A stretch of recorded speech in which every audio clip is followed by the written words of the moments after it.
สบายดีท่านผู้ชมต้อนรับประธานเข้าสู่การรายงานข่าวต่างประเทศซึ่งมื้อนี้ก็ได้มีเหตุการณ์ต่างๆที่เกิดขึ้นอยู่ต่างประเทศนำมาเสนอต่อกับประธาน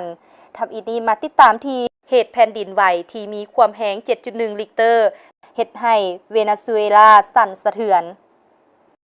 วันที่24มิถุนายนตามเวลาท้องถิ่นองค์การสำรวจธรณีศาสตร์อเมริกา USGS ให้ฮู้ว่าเหตุแผ่นดินไหวที่มีความแรง 7.1 ริกเตอร์ได้เฮ็ดให้เวเนซุเอลาสั่นสะเทือนและซ้ำบ่นำอยู่นครโบกาตาของโคลอมเบียก็รู้สึกได้ถึงการสั่นสะเทือนนี้เหตุแผ่นดินไหวเกิดขึ้นในเวลาประมาณ 22 โมงวันที่24มิถุนายนตามเวลา GMT ด้วยจุดใจกลางแม่นอยู่ห่างจากเทศบาลแคมป์ทะเลโมรอนไปทางทิศตะวันออก21กิโลเมตรและมีความลึกแม่น10กิโลเมตรองค์การสำรวจธรณีศาสตร์อเมริกาคาดว่าจำนวนผู้เสียชีวิตอาจสามารถขึ้นถึงนับพันคน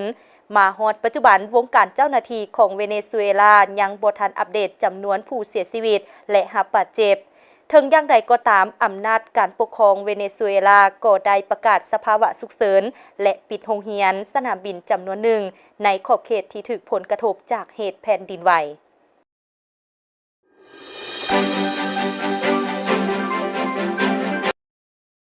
สถาบันค้นคว้าบรรดาปัญหาสากล SIIA หากประกาศบทรายงานเกี่ยวกับแง่หวังฝุ่นละออง 2026 ยกออกคำกล่าวเตือนในระดับสีแดงเกี่ยวกับความเสี่ยงมลพิษฝุ่นละอองข้ามสายแดนเพิ่มขึ้นอยู่เขตอาซีตะวันออกเฉียงใต้ในซุมเดือนที่จะมาถึง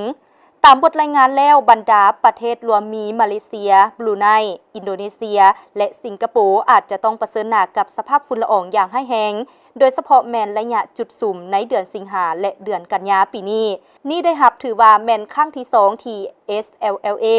ยกออกระดับเตือนภัยสีแดงนับแต่เวลาที่บทรายงานนี้ได้รับการประกาศครั้งทำอิฐเมื่อปี 2019 ภายหลังคำกล่าวเตือนที่ค่ายคือกันเมื่อปี 2023ท่านผู้ชมที่ผ่านไปนั่นก็แม่นข่าวที่ทางภาคข่าวต่างประเทศของพวกเรานำมาเสนอต่อกับประธานเมื่อนี้การรายงานข่าวต่างประเทศก็ได้หมดเวลาเพียงเท่านี้พบกันใหม่ในมื้อหน้าสำหรับมื้อนี้สบายดี